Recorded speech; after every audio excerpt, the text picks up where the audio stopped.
नमस्कार, मेरा नाम प्रशांत है और आप देखना शुरू कर चुके हैं आपका अपना चैनल द कॉन्फ्लिक्ट लेंस। दोस्तों, बहरीन में एक बहुत बड़ा कांड हुआ है और ये कांड ऐसा है कि आप समझ लीजिए कि बहरीन में आपको पता है कि अमेरिका की 5th फ्लीट है और जिस तरीके से बहरीन में बड़ा कारनामा बीती रात निकल के सामने आया, वो इस बात के संकेत दे रहा है कि ईरान बहरीन के साथ दरअसल वही काम करने जा रहा है जो इजराइल ने ईरान के साथ किया है। अभी मैं आपको उस पूरी खबर के बारे में बताऊंगा। एक बड़ा घटनाक्रम हुआ है, जबरदस्त तरीके से ताबड़तोड़ तरीके से हमला हुआ है, लेकिन यह हमला ईरान ने नहीं किया है। अभी बताऊंगा उसके बारे में। उधर ईरान ने अबू अल सलेम एयरबेस पर और बहरीन में स्थित अमेरिका की 5th फ्लीट पर एक बार फिर से हमला किया। यह हमला अमेरिका के एक हमले के जवाब में किया। अभी मैं पूरी कहानी आपको बताता हूं। मतलब आप समझो कि बीते 10-12 दिनों से अचानक से ये हमले तेज हो गए। एक खबर डील को लेकर के भी है। अमेरिका के कुछ लोग जो ईरान के साथ संभावित न्यूक्लियर डील में शामिल होने वाले हैं, उनकी मुलाकात जेरेड कुशनर और स्टीव विटकॉफ से हुई है। उस खबर के बारे में भी जानकारी दूंगा। और इजराइल लगातार लेबनान में हमले कर रहा है, जवाब में हिजबुल्लाह मार रहा है। हिजबुल्लाह और लेबनान से जुड़ी भी मैं आपको कुछ खबरें दिखाऊंगा। बहुत सारी इसके अलावा भी खबरें हैं। कुछ जंग के दौरान की तस्वीरें हैं, खबरें हैं। उसका एक बड़ा खुलासा हुआ है कि कैसे अमेरिका का कंट्रोल और कमांड सेंटर जो है वो ईरान ने तबाह किया है और अब जो है वो वहाँ से कोई काम नहीं हो रहा और उसको वो बन भी नहीं सकता। ऐसी स्थितियाँ बनी हुई हैं। उसका वीडियो आया सामने। बहुत सारी खबरें, लेकिन सबसे पहले ये वीडियो देखिए। अब ये जो वीडियो है, ये बहरीनी जो रिवोल्यूशनरीज हैं उनका वीडियो है और इन्होंने आग लगा दी है, एक थाने को फूंक दिया है। आप साफ तौर पर देखिए, जो बोतल बम होता है ना, बोतल में बम बना करके थाने को मारा है बैक टू बैक और बुरी तरीके से उस थाने को फूंक दिया है।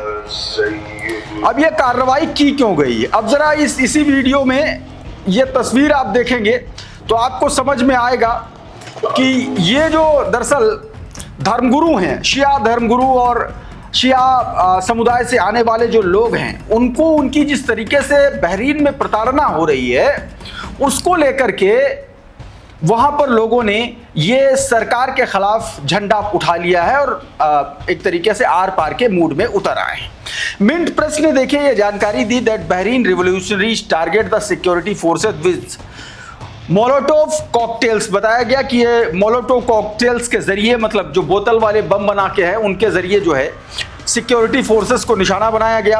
और बताया जा रहा है कि इसमें कई सारे सिक्योरिटी पर्सनल जो बहरीन के हैं वो घायल हुए हैं, वो जख्मी हुए हैं। इसी को लेकर के देखिए ये सुलेमान अहमद ने भी वीडियो जारी किया। ये देखिए, एक के बाद एक कई बम मारे हैं और उसके बाद देखिए ये पुलिस स्टेशन में आग लग गई है लगातार। और ये कम से कम यहाँ पर मौजूद कई सारे लोग हैं जो लगातार बम फेंक रहे हैं और वहाँ पर पुलिस थाने में आग लग गई और पूरा थाना जो है देखिए किस तरीके से जल करके स्वाहा हो गया। इस खबर से आप दो चीज़ें समझ सकते हैं। एक तो जब ईरान में मोसाद ने और CIA ने ज़बरदस्ती डिस्टर्बेंस क्रिएट करने की कोशिश की, उसको तो ईरानी सरकार ने संभाल लिया, लेकिन इनको संभाल कैसे पाएगी ये अपने आप में बड़ा सवाल है, क्योंकि बहरीन लगातार ईरान से भी हमले झेल रहा है। US की 5th फ्लीट पर हमले हो रहे हैं। ऐसे में अब माना जा रहा है, कहा जा रहा है कि ये दांव जो इजराइल और अमेरिका ने ईरान के साथ चला है, वही गेम जो है पलट करके ईरान ने बहरीन पर दे मारा है, ताकि बहरीन पर दबाव बने और अमेरिका पर, इससे जरिए अमेरिका पर दबाव बने। ये बात दोस्तों कही जा रही है। इस बीच बीती रात एक बार फिर से ताबड़तोड़ हमले किए हैं, ईरान ने भी किए हैं और अमेरिका की तरफ से भी हुआ, ईरान की तरफ से भी हुआ। ये उससे जुड़े कुछ वीडियोस हैं, देखिए जरा ये पहले। अब ये वीडियोस शेयर किया है मधुरेंद्र कुमार ने अपने ट्विटर हैंडल से। आपकी स्क्रीन पर ये ट्वीट है। बताया गया कि खाड़ी में एक बार फिर से अमेरिका और ईरान के बीच टकराव भड़क उठा है। कुवैत और बहरीन में एक बार फिर एयर रेड सायरन गूंज रहे हैं। रिपोर्ट्स के अनुसार ईरान ने ड्रोन और मिसाइलों से नई लहर लॉन्च की है। टारगेट पर अमेरिकी सैन्य ठिकाने, विशेष रूप से फिफ्थ फ्लीट और अली अल सलेम बेस माने जा रहे हैं। ये हमला ऐसे समय में हुआ है जब अमेरिका ने दक्षिणी ईरान के गोरुक और केशम आइलैंड स्थित ठिकानों पर हमला किया। गोरुक और केशम आइलैंड पर हमला किया और उसके बाद अमेरिकी सेंट्रल कमांड ने दावा किया कि उसने क्षेत्रीय सहयोगी देशों और अमेरिकी ठिकानों को निशाना बनाने वाले कई ईरानी ड्रोन और मिसाइलों को इंटरसेप्ट किया है। अमेरिका और ईरान के बीच टिट फॉर टैट सैन्य कार्रवाई लगातार जारी है। इससे पूरे खाड़ी क्षेत्र में तनाव और सुरक्षा की चिंताएं बढ़ गई हैं, ये बात कही। अब जरा एक और ये वीडियो देखिए। ये बहरीन में जो अटैक किया है ईरान ने, ये उसका वीडियो है। और पैट्रियट जो एयर डिफेंस सिस्टम है वो मिसाइलों को, ड्रोन को इंटरसेप्ट करने की कोशिश कर रहा है। ये उसका जुड़ा वीडियो है, देखिए जरा।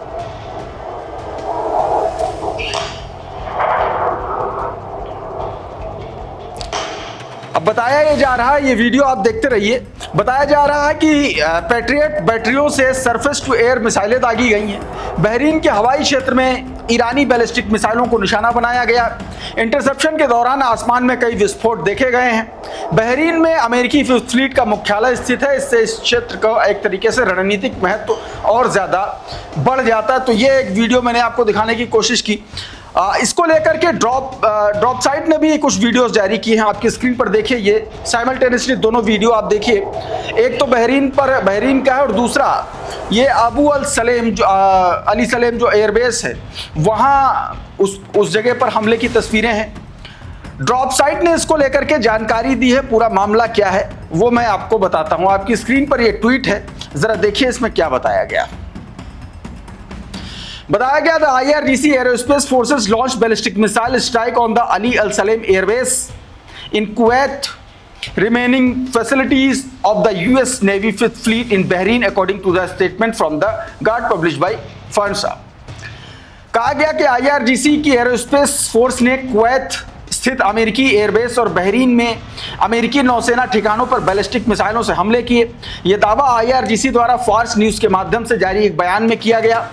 कहा गया कि बीती रात 1:30 बजे 4 तेल टैंकरों ने, जिन्हें IRGC ने अमेरिकी सेना के उपसाबे और निर्देश पर काम करने वाला बताया, चेतावनियों और कोऑर्डिनेशन के बिना स्ट्रेट ऑफ हॉर्मुज से गुजरने की कोशिश की। IRGC नौसेना ने चेतावनियों को नजरअंदाज किए जाने के बाद एक टैंकर को निशाना बनाकर के रोक दिया, जबकि बाकी जहाज वापस चले गए। इसके बाद सुबह 2 बजे के आसपास ड्रोन ने केशम आइलैंड और सीरिक संचार टावरों पर 2 प्रोजेक्टाइल से हमला किया। IRGC ने कहा कि इस अमेरिकी आक्रामकता के जवाब में उसने तुरंत बैलिस्टिक मिसाइल हमले शुरू किए और अली अल सलेम एयरबेस और कैंप अरिफजान और यूनाइटेड स्टेट्स की फिफ्थ फ्लीट की बहरीन स्थित प्रमुख फैसिलिटीज को निशाना बनाया। तो ये पूरा दोस्तों गेम प्लान था जो ड्रॉप साइट ने अपनी खबर में बताने की कोशिश की है। ये देखिए, ये हमला किया है फिफ्थ फ्लीट पर। RT का ये ट्वीट देखिए। इस वीडियो में बताया गया है किस तरीके से फिफ्थ फ्लीट पर अटैक किया है और उसके बाद वहां पर धुआं उठता नजर आया है। मतलब एक सक्सेसफुल हिट हुआ है, यहां पर आग लगी है हमले के बाद। कुछ और वीडियोस दिखाता हूं, जरा ये वीडियो देखिए जब लॉन्च किया था ईरान ने बैलिस्टिक मिसाइलों को। देखिए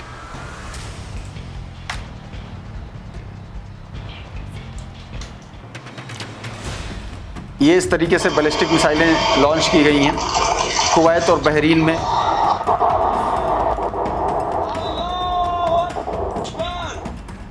और उसका किस तरीके से असर रहा ये आपने देखा ही है दोस्तों। एक और तस्वीर आपको दिखाता हूँ। एक खबर है दरअसल, और ये दावा किया जा रहा है जिसमें जो ईरान की तरफ से कहा गया कि इंटरव्यू के दौरान CNN को दिए गए, उसमें ईरान के सुप्रीम लीडर के जो एक तरीके से टॉप मिलिट्री पर्सनल्स हैं, अधिकारी हैं IRGC के, उनकी तरफ से ये बयान आया और कहा गया कि अगर अमेरिका ब्लॉकेड नहीं हटाता है या डील नहीं हो पाती है तो अब जो है ये जंग स्ट्रेट ऑफ हॉर्मुज से अरबियन गल्फ से शुरू होकर के हिंद महासागर तक, मतलब इंडियन ओशन तक फैलेगी। आपकी स्क्रीन पर छोटा सा हिस्सा सुनिए जरा इसको। Drag the war to the Indian Ocean, the Bab el Mandeb Strait, the Red Sea, and the Mediterranean, and we will अब जरा ये ट्वीट देखिए, इसमें जो बयान दिया गया है, जो बताया गया, कहा गया कि ईरान के सर्वोच्च नेता के सैन्य सलाहकार CNN को दिए गए इंटरव्यू में चेतावनी दी कि यदि युद्ध जारी रहता है और नौसैनिक नाकेबंदी नहीं हटाई जाती तो संघर्ष फारस की खाड़ी से आगे बढ़ करके हिंद महासागर, बाब अल मंदेब स्ट्रेट और लाल सागर और भूमध्य सागर तक फैलाया जाएगा। उन्होंने कहा कि ईरान अब तक जिन अमेरिकी ठिकानों को निशाना बनाता रहा है उनके अलावा अन्य अमेरिकी सैन्य अड्डों पर भी हमले किए जा सकते हैं। ये बात दोस्तों कही गई है। इस बीच दोस्तों एक बड़ी खबर, और यह बड़ी खबर दोस्तों जंग के दूसरे हफ्ते की, जिस वक्त जंग शुरू हुई थी उसके दूसरे हफ्ते के दौरान है। सबसे पहले जरा ये वीडियो आप देखिए, आपकी स्क्रीन पर है। RT ने ये वीडियो जारी किया है और इस वीडियो को आप देखिए और इससे आपको समझ में आएगा कि कितना बड़ा मतलब अटैक हुआ था। इस वीडियो को देख करके आपको समझ में आएगा। अब इसमें जो दोस्तों जानकारी दी गई है, ये ऑस्टिन डिफेंडर नाम का ट्विटर हैंडल है, उसने देखिए क्या लिखा है।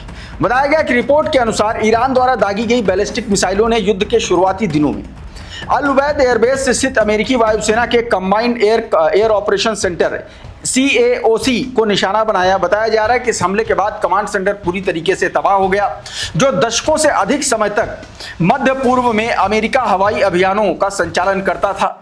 एक वरिष्ठ अमेरिकी अधिकारी और मामले से परिचित सूत्र के अनुसार हमले के बाद ये फैसिलिटी संचालन के लायक नहीं रही है।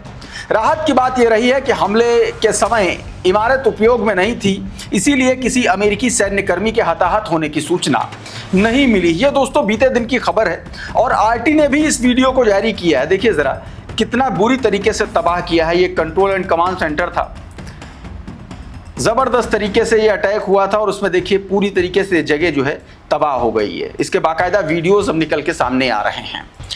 एक और खबर, एक और तस्वीर MQ-9 अमेरिकी MQ-9 ड्रोन से जुड़ी हुई है। करंट रिपोर्ट का ये ट्वीट देखिए, इसमें कितना शॉर्टेज से झेल रहा है। जो अमेरिका में जो ड्रोन्स की शॉर्टेज हो गई है वो बताती हुई ये खबर। बताया गया कि रिपोर्ट के अनुसार अमेरिका ने ईरान के साथ संघर्ष और यमन में अंसार अल्लाह के खिलाफ अभियान के दौरान बड़ी संख्या में MQ-9 रीपर ड्रोन खोए हैं। कुछ रिपोर्ट में संख्या 24 से 30 बताई जा रही है। MQ-9 रीपर अमेरिका की प्रमुख निगरानी और स्ट्राइक ड्रोन है, जिसकी कीमत लगभग $30 मिलियन, लगभग 250 करोड़ रुपए प्रति यूनिट बताई जाती है। ब्लूमबर्ग और अन्य रिपोर्टों के अनुसार युद्ध शुरू होने के बाद अमेरिका के लगभग 20% रीपर बेड़े को नुकसान पहुंचा या वो नष्ट हो गए, जिससे कुल नुकसान लगभग $1 अरब तक पहुंच गया है। यमन में हौथी बलों द्वारा अपेक्षाकृत कम लागत वाली वायु रक्षा प्रणालियों से कई MQ-9 ड्रोन जो है वो मार गिराने के दावे पहले भी सामने आते रहे हैं। अमेरिकी अधिकारियों ने भी अलग अलग समय पर रीपर ड्रोन खोने की पुष्टि की है। रिपोर्ट के मुताबिक MQ-9 रीपर की उत्पादन लाइन पहले ही बंद की जा चुकी है, जिससे खोए हुए ड्रोन की भरपाई करना अमेरिकी सेना के लिए एक अतिरिक्त चुनौती बन सकता है। तो ये अपने आप में दोस्तों एक बड़ा घटनाक्रम है।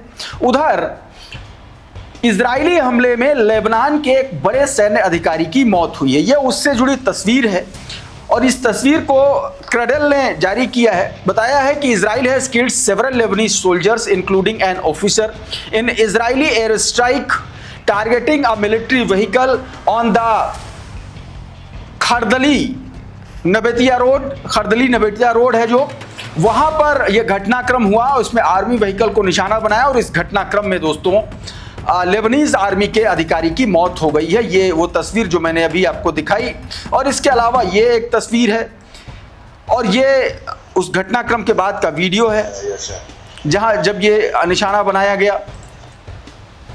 तमाम सारे जो है खबरें इस तरीके के निकल के सामने आ रहे हैं। तो दोस्तों अभी के इस वीडियो में बहरहाल इतना ही। बहुत बहुत शुक्रिया, बहुत बहुत धन्यवाद। आप जुड़े रहिए आपके अपने channel the conflict lens TCL के साथ। नमस्कार।